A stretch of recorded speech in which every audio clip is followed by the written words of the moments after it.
Chapter 146 Vocational Education in Gotham. Gotham University's faculty and staff dining hall has a very long history and is one of the earliest buildings constructed on the university campus. It still uses the traditional club restaurant's a la carte system.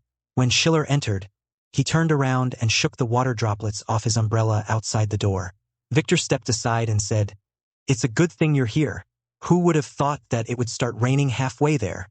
That's how it is in Gotham. If you don't carry an umbrella with you, be prepared to get soaked." He shook the black umbrella, then tucked it inside, tied it up, and placed it on the umbrella stand by the door. When Schiller entered, the heat in the room fogged up his glasses, so he simply took them off. Victor glanced back at the umbrella and said, "Where did you buy this umbrella? It looks like good quality. I'll go buy one too. Do you know Green Street? It's the street in the East End, next to Hell on Earth. There's an umbrella maker in the alley at the end of the alley.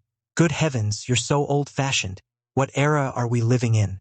You're still looking for umbrella makers who make umbrellas by hand. As you said yourself, this umbrella looks to be of good quality." The two chatted as they found a round table by the window and sat down. After a while, a waiter came to take their order. Victor said, "I'm really not used to it. Gotham University's dining hall is so retro. When I was in California, the restaurants there all had windows. On the contrary, I don't like the window service. All that greasy bacon piled up, and the unevenly cut slices of bread." Schiller took the menu and said as he looked at it, "You guys seem to be busy again lately. Is there anything going on at the Faculty of Science?" "Don't even mention it." Victor took the menu Schiller handed him, pointed it out to the waiter, and sighed, "I'm so busy. Isn't it all because of you? But I heard that the recent cold chain project is nearing completion, so you should be free by now." Victor gave him a helpless look and said, "You didn't know? Those gang leaders are desperately short of manpower lately. They especially lack people with management skills. Almost all the people in Gotham City who can do management are at Gotham University. When gangs come to borrow people, the president has no choice but to agree. But how many faculty and staff does Gotham University have? The number of positions the mob needs is probably far more than the number of people they can borrow. That's the problem." Victor tapped his finger on the table and said, "They can't borrow that many people, but without administrators, the whole system will be in chaos." So they had to go and talk to Headmaster Selden again. Just then, the food arrived, and Schiller, while cutting his steak, asked, "What are they trying to do?" "Just as you predicted, they want to open a school." Victor picked up the drink in front of him and took a sip. The cold liquid made him smack his lips. He said, "Gotham only has 3 high schools, and the enrollment rate is less than 10%. Most people who would study hard don't want to go to Gotham University, let alone stay in this city. They want to start their own school, a private school, and then teach them what they need. I remember Gotham should have some private schools." Schiller thought for a moment and said, "Where? It should be in the South, right? There are 2 private boarding schools. You said it yourself, it's in the South in a wealthy neighborhood, a place where rich people take care of their kids. The things they teach there are pretty useless: musical instruments, painting, hockey. Do you expect gangsters to use that knowledge to manage their businesses? So what they want to do is open a vocational high school?" Schiller said, flipping the scrambled eggs with his fork. "It can't be called a middle school either." Victor swallowed the food in his mouth, wiped his mouth with a napkin, and continued, "It's more like a vocational school. Anyone can go, but the gangs will probably select a group of people to go in, mainly to train management. To be honest, they're being a bit unreasonable," Victor complained. "They asked me to fix their cryogenic warehouse, but after asking all the warehouse managers, not one of them can read the gauges, not even the most basic ones. How are they supposed to manage the warehouse? So those gang leaders are planning to train their own people to address this issue?" "That's right, and they can't find any teachers, so they have to borrow from Gotham University." Victor shrugged and said, "I just hope I'm not the one who gets borrowed, but I reckon I'll be on the list. You should be able to choose not to go, right?" Schiller put down his knife and fork, took a sip of water, and continued, "Selden can't exactly kidnap you. That's what they say. But in Gotham, if a dozen gangs jointly invite you, would you dare not go? It seems you have a good understanding of the ecosystem here," Schiller said with a smile. "Welcome to Gotham. Welcome to this grand stage." "And the price they offered was quite good, several times my salary. Are you still short of money? Didn't you take on the commission from the 12 families to maintain and operate their cold chain industry?" The compensation should be more than enough, right? Nobody complains about having too much money. Victor said very bluntly, the operations work doesn't take up much time and Gotham University's daily teaching, it's practically non-existent. If they offer the right price, I might as well become a part-time teacher. Moreover, teaching them to read the reading charts will also make things easier for me. If they can maintain the warehouse themselves, I won't have to run back and forth anymore. Schiller nodded. Victor had a point. He guessed that most of the teachers who agreed to teach part-time at vocational schools thought the same way. The professors had all taken on jobs from the mob more or less. When they took the jobs, the pay offered by the mob was very tempting, but once they arrived on the scene, most of them were dumbfounded. The Gotham mob members were quite skilled with guns and weapons, but when it came to these kinds of technical problems, they were all clueless. If you can't read a reading meter, that's the least of your worries. You won't know how to use a slightly more complex switch. If a technical term has more than 5 letters, you have to look it up in the dictionary. Even if you ask the whole team, there aren't many people who can explain the complete operating procedure. Essentially, because Gotham's gangster industry is so mature, most people are destined from birth to make a living through simple and brutal methods, without considering learning any skills. When the industry begins to upgrade, many people in the city suddenly realize that the role of guns has diminished, while the role of knowledge has increased. However, their thinking has become fixed and they have missed the best learning stage. Most people don't understand these things, nor are they willing to learn those complex technical issues. However, the rise of the logistics industry has led to drastic changes in personnel needs. Originally, if the job was collecting protection money, the small boss didn't need to know anything more than the thugs below him. He might just be more senior and only needed to be able to count the money. But that's no longer the case. The person in charge of a warehouse must be proficient in all aspects, at least in reading gauges and constantly monitoring temperature readings and product status. Meanwhile, the other staff members must also constantly monitor the inbound and outbound status of goods. Originally, these specialized tasks could have been done by professionals, but given Gotham's reputation, no one in their right mind would risk their life here. Even with a lot of money, the mob couldn't hire many professional accountants, so they had to do it themselves. Lacking professional knowledge and unwilling to learn, yet facing a shortage of management talent everywhere and unable to hire externally, the gang leader had only one option: to open training courses. Since many of the professors at Gotham University had taken on side jobs for gangs, the gang leaders were able to easily contact them, offer them high prices, and hire them as teachers at private schools. Just as Victor thought, many professors found that these gangsters were useless and only increased their workload while working. So they decided to teach them the basics first so that they could have an easier time when taking on freelance work in the future.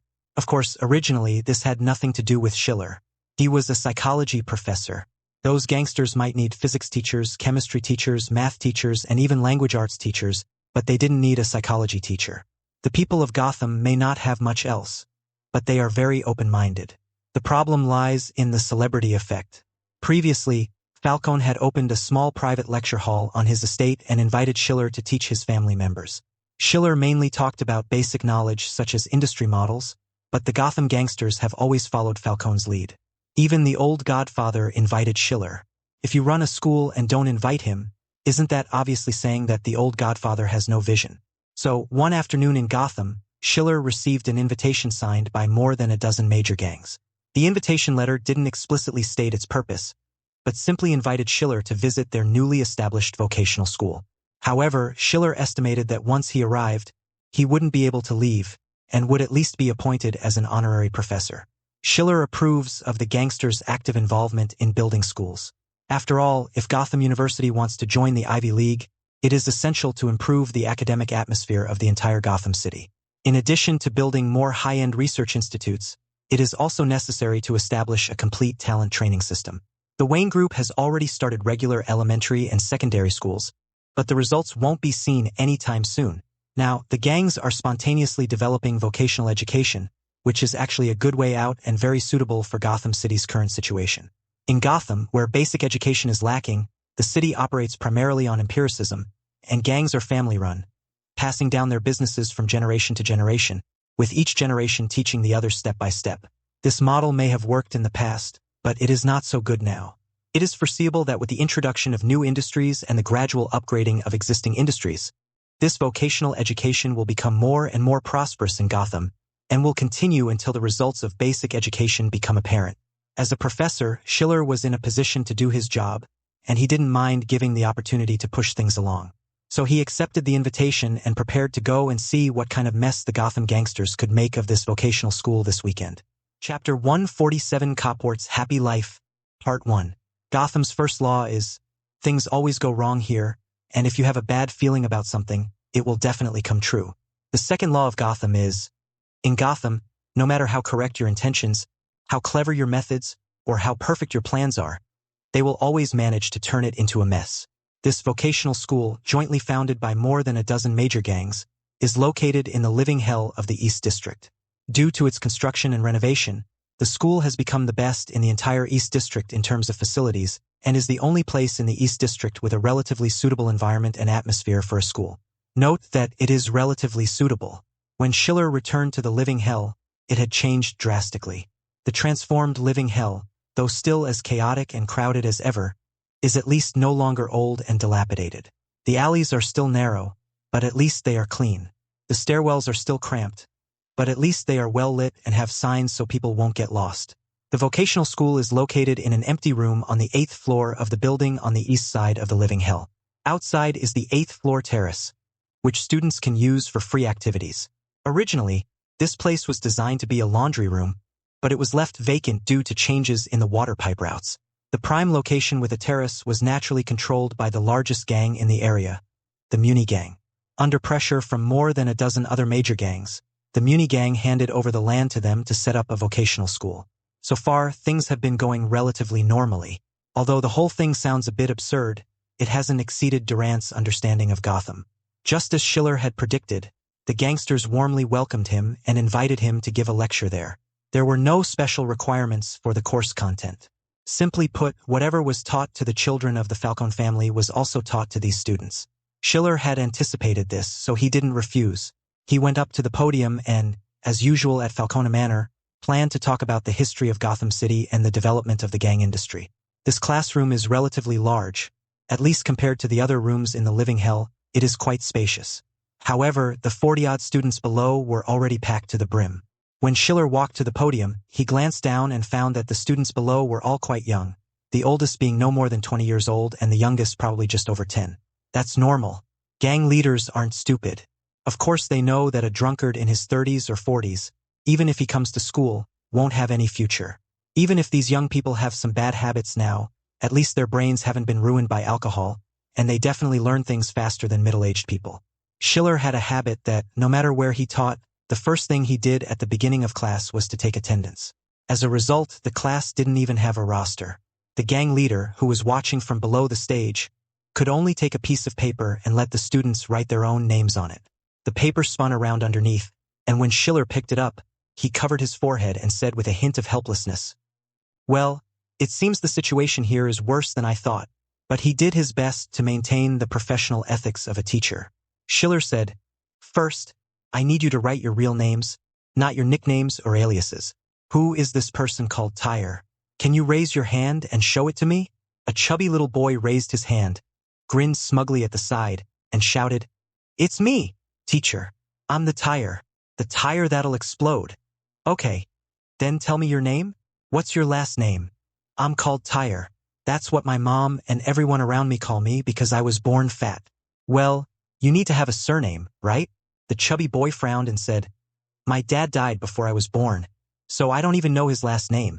As for my mom, all I know is that her name is Bonnie." "Okay, sit down." Schiller continued looking at the paper and said, "Then who is this guy called Red Truck?" A black man in a red jacket, with a lip piercing and a nose ring, stood up and said, "It's me. I'm the street racer in this area. Sir, need a delivery? You've come to the right place. From Hell to Elizabeth Street. I can drive there in 10 minutes. "Well, you really are." Schiller paused for a moment. After thinking back, he realized that it would take him at least 40 minutes to get from here to Elizabeth Street. Did this person fly? He got there in 10 minutes? Another voice immediately rang out in the classroom. "Come on, you ride a motorcycle. What kind of goods can your motorcycle carry?"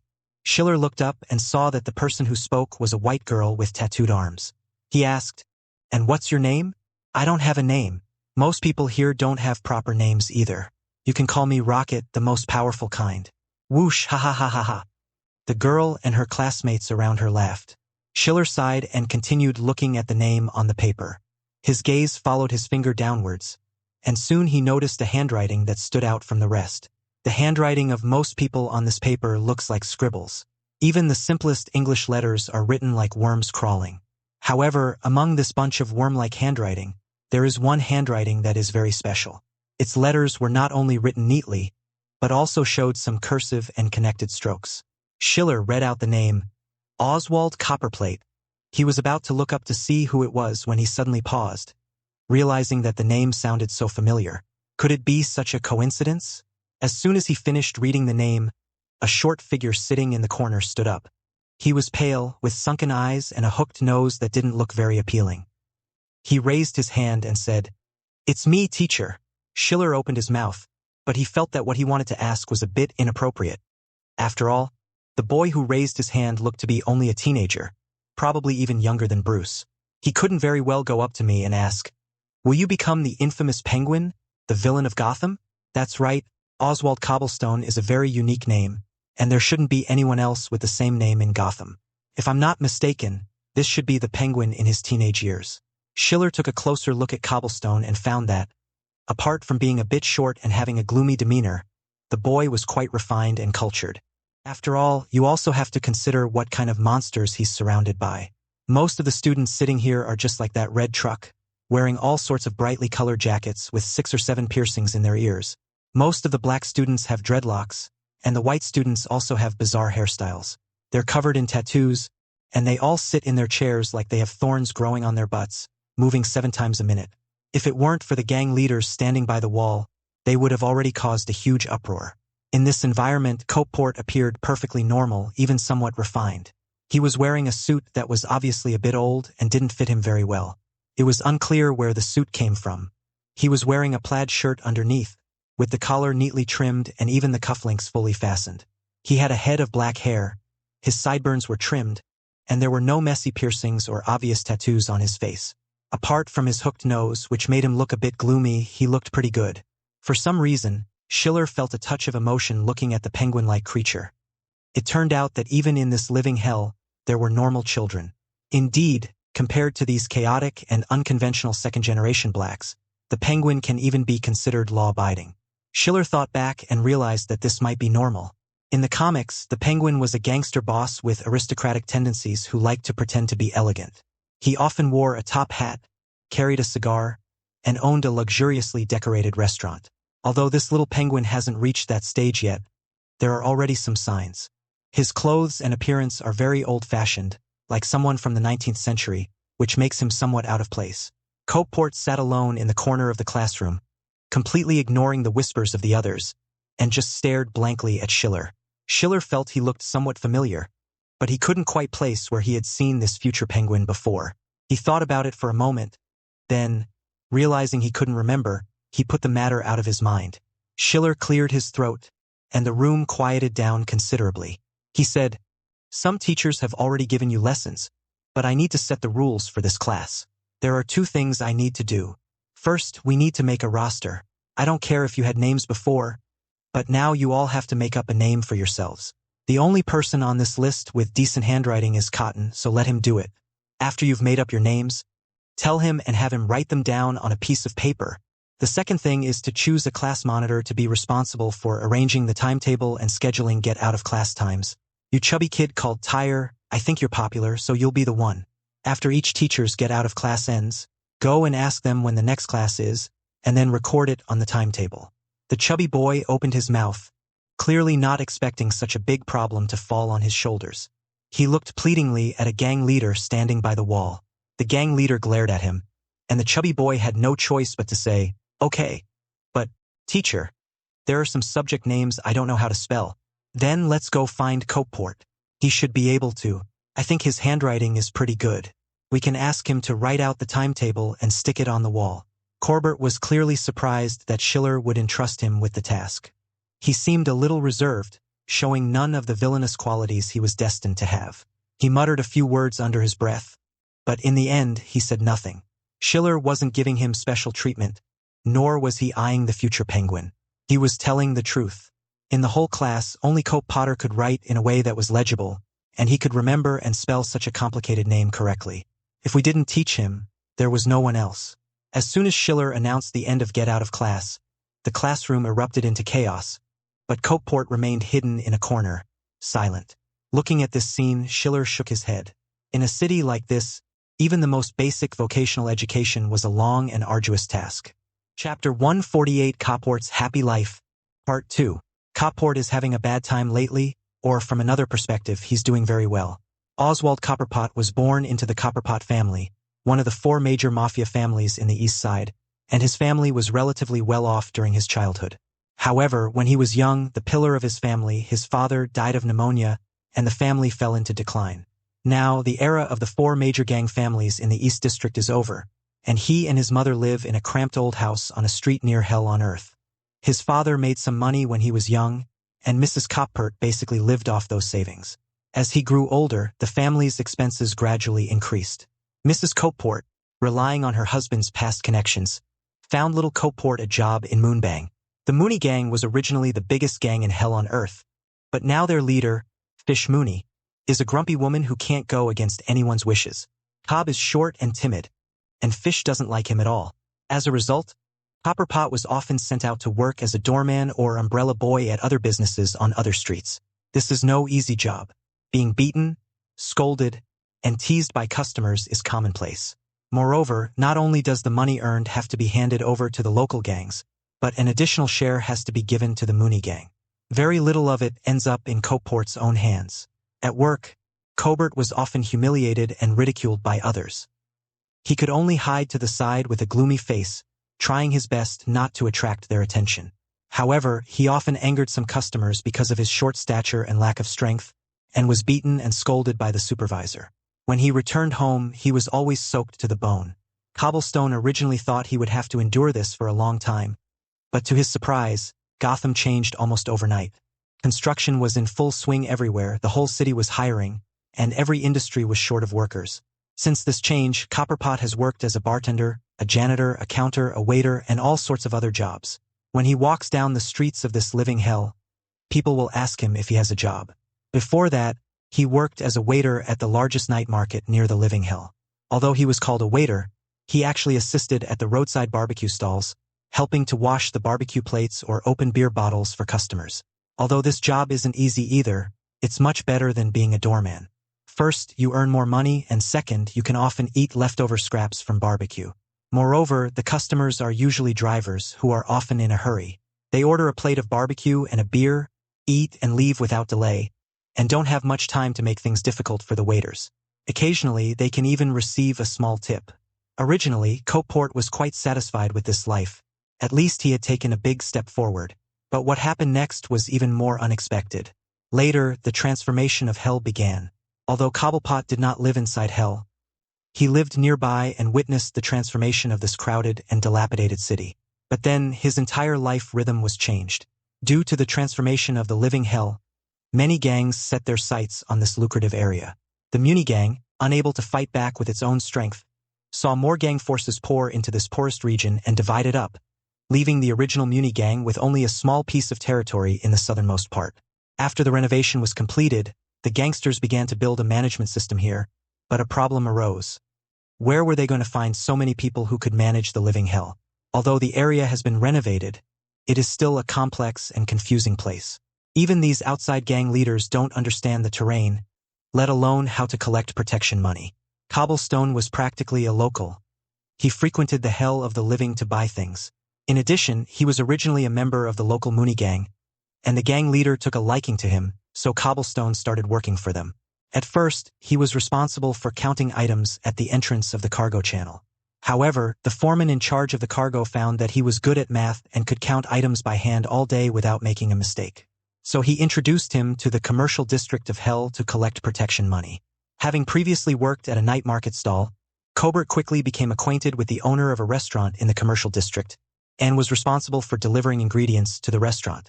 By this point, Copeport's life had improved considerably. He was now at least a minor leader. Copeport was not even an adult yet, but he was in charge of sourcing ingredients for a restaurant. You can imagine how lucrative that must have been, which is unusual even in Gotham. But that's not all.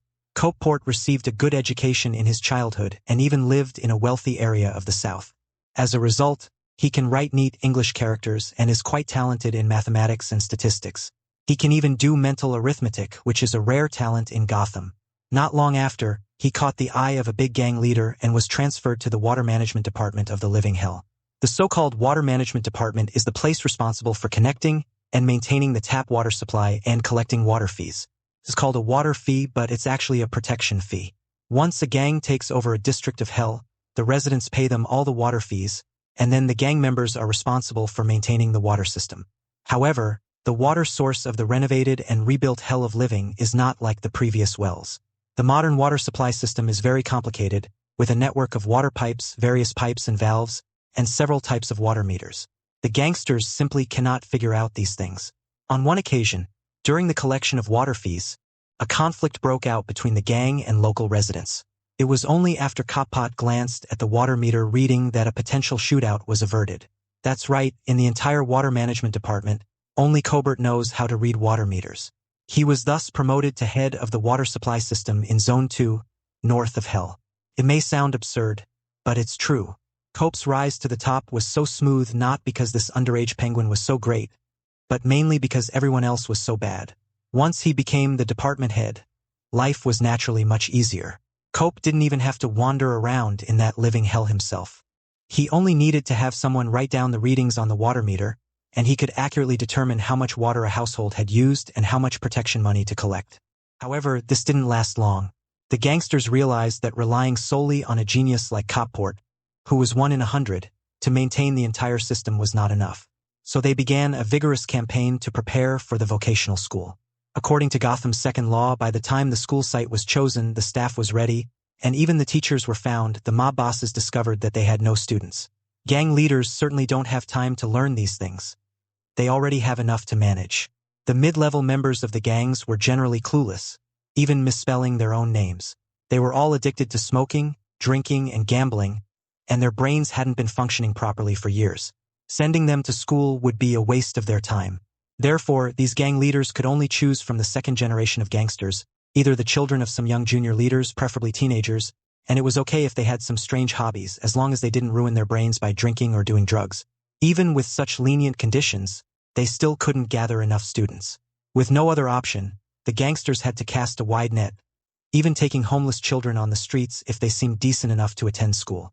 Thus, the academically excellent Copeport became one of the first students at the vocational school, and from the moment he entered the class, he was the top student, ranking first in his class. He received a good education in his childhood. Not only did he have beautiful handwriting and excel in mathematics, but he could even play the violin a little. In an environment where everyone received prenatal education, he was truly outstanding. But it's true that he wasn't living a good life. Although he came here to study, the water system in his area still depends on him for maintenance. Cobert studies during the day and works overtime at night. These past few days, he has been living in the office and hasn't even had a chance to go home. Although I'm no longer as down on my luck as a drowned rat, I've become a ruthless overtime machine. Copeport's recent life can be summed up in one word: busy. Because the water system in his area was well maintained and the income was higher than in other places, the gang leader planned to hand over Area 3 to him as well. Although this gang is a large criminal organization, it is far inferior to the 12 families and does not have the ability to hire professionals. The entire system is maintained by Cobblepot alone.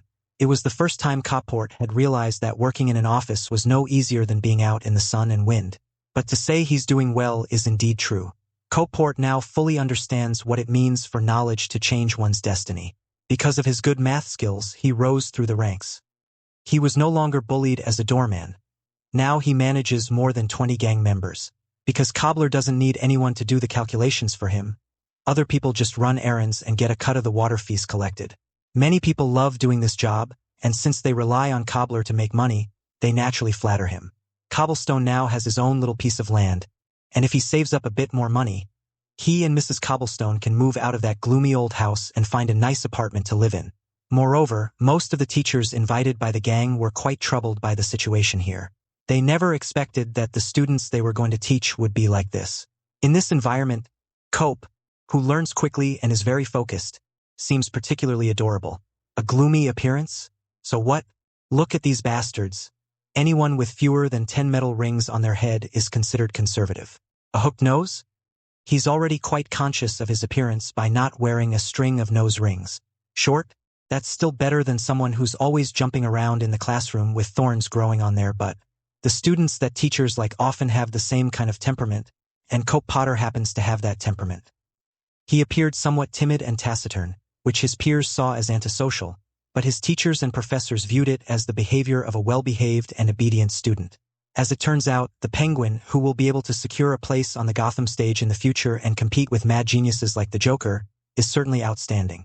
The courses at the vocational school not only did not hinder him, but also gave him a considerable amount of room to develop. Even Victor looked at him differently, calling cobblestone lettuce in a carrot patch. Hearing Victor's assessment, Schiller was both amused and exasperated. He found it difficult to describe the strange feeling someone who had read the original comics had when Mr. Freeze described the Penguin as a genius. He didn't know whether it was fate or a mutual appreciation between villains, but in any case, Victor and Copport gradually began to admire each other.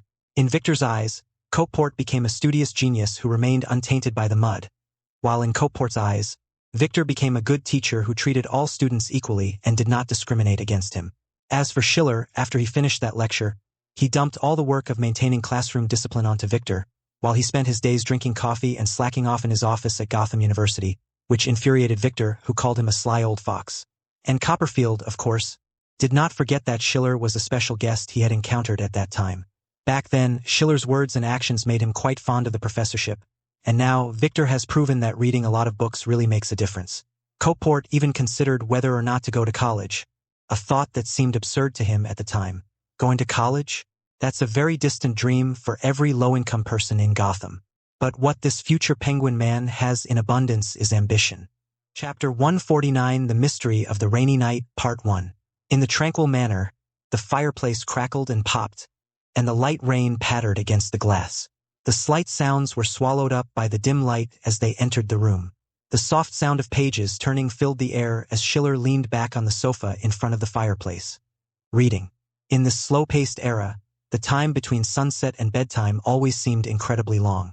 Schiller held the book, the world before him swaying on the words, gradually blurring. Just as he was feeling drowsy, a sudden ringing of the telephone jolted him awake. Schiller sat there for a moment, closed his eyes, took off his glasses, rubbed his eyes, then slowly stood up, walked to the stairs, picked up the telephone receiver from the cabinet, and put it to his ear. Fish Mooney is dead. Gordon's voice boomed like thunder on the other end of the phone. Schiller covered his forehead, leaned against the cabinet, and said, "Who's that?" "The leader of the money gang, the ruler of the living hell." "So what?" "I need your help, Professor." Schiller glanced at the completely dark sky. Just as he was about to refuse, Gordon said, "It was Batman who discovered the crime scene. When we got there, Fish was already dead. After we finished recording, we brought Fish's body back for an autopsy. We also brought back an eyewitness. This witness is not in good mental condition and may suffer from some mental illness. We really need your help." Schiller put down the phone, sighed, put on his coat, grabbed his umbrella, and left the warm and quiet manor, stepping into the dark, rainy night of Gotham. When we arrived at the police station, there was only a small light bulb hanging from the top of the porch at the entrance. Through the light, we could see the rain drifting in. Schiller walked up the steps, which were covered in water, and looked up to see Gordon struggling to open the wooden door with its chains. Schiller folded his umbrella, and Gordon walked over and said, "Thank goodness you came just in time. Next time there's an emergency like this?" Schiller shook the umbrella violently, as if venting his anger, and said, "Don't call me. We'll talk about it tomorrow morning." Gordon followed his movement, his gaze falling on the umbrella. He turned his head to examine it closely, then said, "How did your umbrella get broken? Didn't you say it was of very good quality?" "Yes, but even the best quality things can break. And once they break, there's nowhere to get them repaired." Schiller folded his umbrella and walked straight into the police station. Gordon followed behind him and said, "That weirdo in the tights went to hell in the middle of the night and stumbled upon a murder." Gordon quickened his pace and led the way for Schiller, speaking rapidly. Fish Mooney was originally the head of the Living Hell gang. Since the transformation of Living Hell, many other gang leaders from the East District have gradually moved in and divided Mooney's territory. Fish has a bad temper and seems to be a sadist. Now that she's dead, you don't need to describe her symptoms to me. Talk about the survivors. What about the eyewitness? I was just about to take you to... Gordon led Schiller down a long corridor and stopped at the very end of the room, where a junior officer had just come out. The officer said to Gordon, "That kid seems to have some mental issues. I swear I didn't hit him, but he..." All right. Gordon patted the young officer on the shoulder and said, "I trust you. You're not that violent. Let's go in and take a look." After opening the door, Gordon went in first. As soon as Schiller entered, he saw a familiar figure sitting behind the interrogation table, Oswald Copperpot. He looked terrible. His face was deathly pale. His black hair was soaked by the rain and stuck tightly to his forehead. His eyes, which were sunken deep in their sockets, were dull and lifeless. His limbs were twitching, and he was muttering to himself. He wasn't sitting in the chair, but crouching in the corner of the room. The young officer came in and explained to Gordon. "We asked him to sit down, but he wouldn't. We didn't handcuff him, and we didn't use any violence on him. He came in like this." Gordon understood why the young officer repeatedly emphasized that no violence was used. In a place like the Gotham Police Department, most police officers were not so friendly to criminals, and it was normal to get beaten up after being arrested. Gordon had specifically instructed them not to use violence against Cobblestone, and the young officer, seeing Cobblestone's condition, was afraid Gordon would misunderstand. Gordon unlocked the iron door behind the interrogation table with his key. As he walked in, Cobbler appeared terrified. Schiller stopped Gordon from approaching further, saying, "It looks like he has post-traumatic stress disorder. Don't go near him." Schiller and Gordon stood 2 meters away from Copeport. Schiller tilted his head and glanced at Copeport from the backlight. He realized that Copeport was probably in the throes of an attack. Gordon, however, observed him from a different angle. He asked the young officer, "You really didn't hit him? I think I saw a wound on his neck." The officer raised his hands and said, "I swear, we didn't touch him. As for the wound, it must have been there before we got here."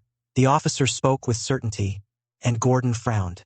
Schiller turned to Gordon and said, "Let him go out first. Too many people will make it harder for him to calm down."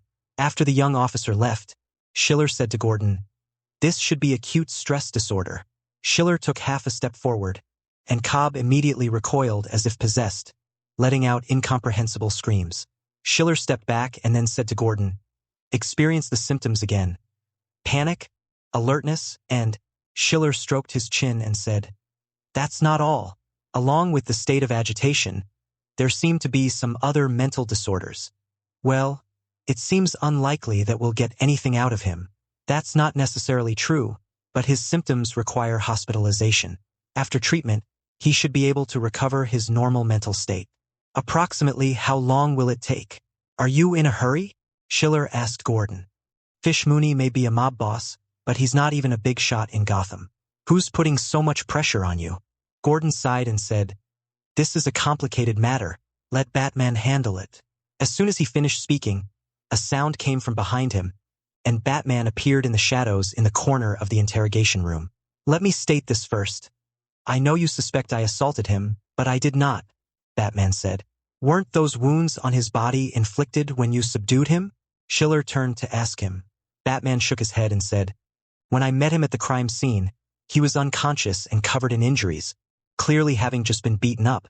Batman also walked through the iron gate and stood further away, looking at Cobblestone and saying, "When I arrived at the scene, Fish was already dead, and he was lying unconscious to the side, covered in bruises from being beaten. There were no third parties present, so I had to call Gordon to investigate and then bring Fish's body here with him. I think you should tell me the whole story from the beginning." Schiller and the 2 men walked out, Gordon glancing back as he went, looking somewhat sympathetic towards Cobb. He said, "Are we just going to leave him here like this? That won't do, will it? Shouldn't we get him to the hospital first? It's best not to let anyone get close to him for now, otherwise it will be easier to agitate him," Schiller said without turning his head. But Gordon was still a little worried. He said, "This kid doesn't look like he's an adult yet. He must have family, right? His relatives must be very worried about him not coming home so late." As he spoke, he called out twice, summoning back the young police officer who was smoking at the stairwell. He told him, "Go find out where this kid lives, who else lives in his family, and let his family know he's safe." Oh, and don't tell him he's having a medical episode. Just say he got injured while speeding on the street and is in the hospital now. Don't use racing as an excuse, Schiller reminded Gordon. He told Gordon, I know him. He's a student at the Hell School of Driving, and his mother should still be at home. He doesn't race. Then what should we say? Forget it, let's just say he was drunk or high on drugs. He has no bad habits. He doesn't drink or do drugs, doesn't race cars or fight, and doesn't even smoke. Gordon's eyes widened. He glanced back at Cobblestone, then at Schiller and said with some surprise, No smoking, no drinking, no drugs, no racing, no fighting? No bad habits at all? Are you sure he's a Gotham kid? That's really strange. Gordon put his hands on his hips and said with great doubt, So there really are people like that in Gotham? This is the first time I've seen one in all the years I've been here. After saying that, he felt even more sorry for Copeport. He stood at the door and looked at him repeatedly. Schiller said to Gordon, I remember the last time I came to the police station. I saw a cleaning lady. Have her come over. A lady who is about the same age as his mother should make him less wary. You mean Mrs. Mona? Well, she should still be here. I'll have her come over, at least to give this kid a change of clothes. After the three left, they went to Gordon's office. Gordon and Schiller sat facing each other, while Batman stood in the shadows of the window. Schiller poured himself a glass of hot water and then said, I think you should start from the beginning and tell us what exactly happened. He turned to Batman and said, Why did you go to the living hell? Then he turned back to Gordon and said, And what about Fish's death? Why are you in such a hurry to investigate this case? Gordon spoke first, sighing, I'll start with what I know, which begins with the transformation of the living hell area. We all know that a reformed hell is like a delicious pie, and everyone wants a piece of the pie. Although Munibon used to run rampant in hell, there are quite a few troublemakers in the East District. On Elizabeth Street alone, there are several powerful figures who live not far from hell and want to take advantage of their proximity. As the original masters of the living hell, the Muni gang wants to protect this area, but they also know that they cannot do so on their own.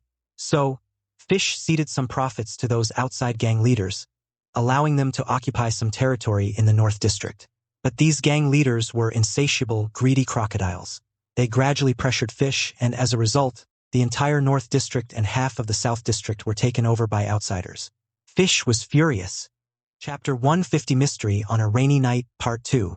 When outsiders enter the living hell, they certainly can't be as friendly as a tour group. Fish wouldn't be happy to let them take over the territory at will. At first, her attitude was very firm and she would never back down, which led to several firefights. Batman continued Gordon's voice, saying, The gang fights in Hellfire are getting increasingly out of control. I've had to go there several nights in a row to stop them from blowing up the newly renovated buildings. In fact, Fish was planning to do just that the first day I went there.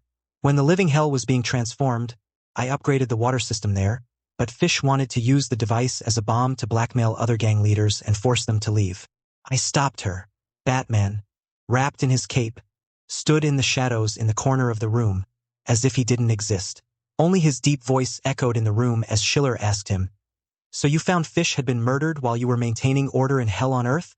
Batman continued, I've been patrolling this living hell for a few days now, and today was supposed to be the last day, since the gangs have divided up their territories and they're about to return to peace and quiet. But that very night, I heard some noise on the roof. When I rushed over, there were only two people in the room. One was Fish Mooney, who was already dead, and the other was Oswald Copport. Schiller turned to Gordon and said, So, Detective Gordon, why are you so interested in this case? As far as I know, at least a dozen mob bosses have died in Gotham this year alone. I don't think Fish is any different. Indeed, Gordon nodded and replied, The Mooney gang isn't very big in Gotham. In fact, you can't squeeze much money out of that hellish place. Fish is one of the poorer gang leaders. Brock told me that he had just dealt with Fish a few days earlier in connection with a murder that took place on Green Avenue. But of course, there's not much to say about that case. The key point is that Brock told me that Fish was a complete madwoman. She had a serious mental disorder and was a sadist. The reason I'm so concerned about Fish's death is because I have no choice, since this case involves an important figure. Who? Schiller asked.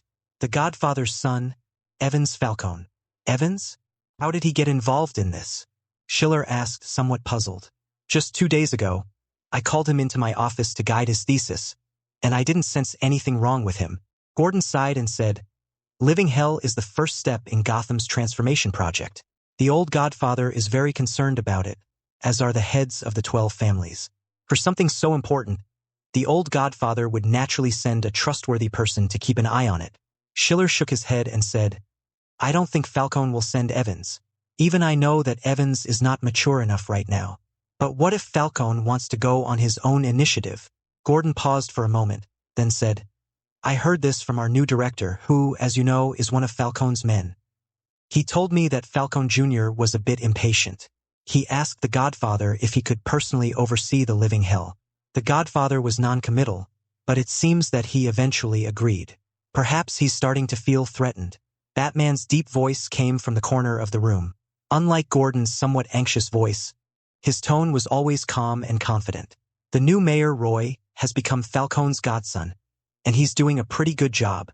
Gordon nodded, then continued in Batman's voice. Roy isn't much older than Evans. He doesn't have a high level of education, but he's an experienced and pragmatic person. People like that are more likely to win the favor of mob bosses. After all, Roy's background is more similar to theirs, and they have a lot to talk about. But this puts the original heir, Falcone Jr., in a somewhat awkward position. Gordon shrugged. It's understandable that he would feel anxious. So he persuaded the old Godfather to get involved in the Living Hell? That's right. That's why I feel stressed right now, Gordon said, rubbing his temples. As I said before, Fish is a crazy woman. She has a bad temper, doesn't listen to advice at all, and is reckless. She doesn't even respect the old Godfather's son. Evans came to Hell of the Living. Of course he wanted to mediate the conflict between the gangs. He had clashed with Fish several times. Evans certainly hoped that Fish could sit down and talk with those outside gang leaders and peacefully resolve the matter to demonstrate his mediation skills.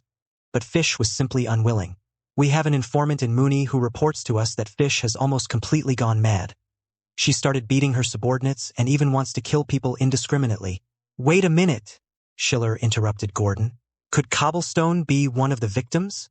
Gordon sighed again, looking somewhat tired. He said, That's what I deduced too, although I don't know what this kid does for her. He certainly seems like the kind of person that crazy woman would vent her frustrations on. He's completely defenseless, and sadists love to torture people like that. Schiller didn't say anything, but gestured for Gordon to continue. After taking a sip of water, Gordon continued. Fish and Evans' conflict is getting more and more intense, and they almost came to blows several times. Logically speaking, Evans should not be afraid of Fish.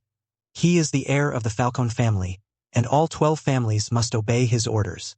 However, he was eager to prove himself and wanted to handle the matter on his own, so he didn't want anyone else to help him. But he was too impatient, and as a result, he not only failed to deal with Fish, but the other outside gang leaders also didn't like him. They felt that he was slow and indecisive, which was not the style of the Gotham gang. But the result is that now that Phyllis is dead, all the foreign gang leaders think that Evans did it. They are all in danger and are even less willing to listen to him. Some people in the 12 families are also very dissatisfied with Evans's actions. Gordon spread his hands on the table and said, At first, they dragged their feet, harbored unrealistic fantasies, and wanted peaceful evolution. But in the end, they got angry and resorted to assassination. It doesn't look very honorable at all. Our new director is one of the old Godfather's men. He's not sure what the old Godfather's attitude is either. After all, he's his own son, and the old Godfather can't just give up like that. So, the new director wants me to solve the case quickly, even if it means finding an unlucky scapegoat, to clear Evans's name and prevent this heir of the Falcone family from appearing so stupid and affecting the old Godfather's prestige. Gordon slapped the table with his palm and said, That's why I invited you here in the middle of the night. We want to find a breakthrough by dealing with that kid named Oswald. It seems you're not willing to exonerate Evans, but rather want to find out the real truth. I am not willing to exonerate anyone. Even if Fish is a madman and deserves to die, I want to find the real killer. Schiller stood up, and Gordon followed suit. Gordon said, Professor Rodriguez, I know that you have been tracking down some ruthless serial killers over the years and have a track record of solving major cases all over the world. I admit, I desperately need your help right now, but I really can't offer anything decent in return. Gordon sighed and said, This case involves far too many powerful forces. If it can't be solved quickly, I'm afraid. Schiller turned to look at him. Gordon's face looked somewhat haggard under the light, and he seemed embarrassed. The detective was no longer young. The wrinkles on his face bore the marks of time. Schiller said to him, "You should know better than I do that this is a struggle between the heirs of the Falcone family, and it could very well involve the selection of the next king of Gotham's underworld. Getting caught in this vortex could mean certain death for anyone in Gotham, including you, Detective Gordon." Schiller's tone was solemn. He said very seriously, "Trying to investigate the truth in such a vortex could mean you're lying dead in the street tomorrow." "He won't." Batman's voice came through. "If there's only one good person left in Gotham who needs protection, I can at least make sure he lives to see the next day." Schiller stared at Batman, and Batman looked back at him. A silent atmosphere filled the space between them. Schiller had almost forgotten when he last had a conversation like this with Batman. Finally, he sighed and said to Gordon, "This matter does indeed have something to do with me. Living hell is the first step in Gotham's transformation, and it is of great importance. If any violent conflict breaks out at this juncture, even if you don't invite me, Falcone will.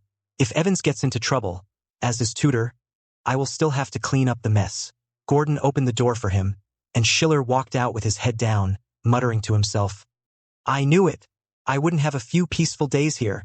When they arrived at the morgue, the medical examiner had already left. Gordon dragged Fish's body out of the freezer, and Schiller lifted the white sheet to take a look. Fish had been hit in the head by a bullet. Gordon lifted the white sheet and said, "The fatal wound was the bullet to the head. There were no other injuries on the rest of the body. The coroner's report said that other causes of death have been largely ruled out." "Well, I got shot in the head, but the person who did it was pretty civilized." Gordon shrugged and said, "It sounds like a dark joke, but it's true. In the years I've been in Gotham, the most I've encountered are corpses riddled with bullets from submachine guns. If someone only had one bullet to the head, the person who did it was actually quite civilized." Schiller stared silently at the corpse for a while. Batman stepped forward, equally silent. Finally, Gordon couldn't stand the atmosphere any longer.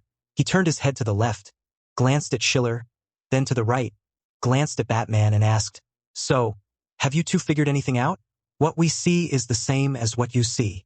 All right, now let's sort out our investigative approach." Schiller spoke first. "Gordon, you should be able to continue investigating along Evans' trail. After all, your director is on Falcone's side. You can use the excuse of exonerating Evans to get help from your director, and Batman can investigate the other mob bosses to see if they are suspected of committing the crimes. As for me, the only possible eyewitness at the scene, I am currently suffering from acute stress disorder. I need to go and see him. If I have his statement, things will be much easier. Furthermore," Batman said, staring at Schiller, "we cannot rule out Cobbot as the perpetrator. After all, besides the victim, he was the only one present. It's also possible that he killed Fish first and then pretended to be unconscious.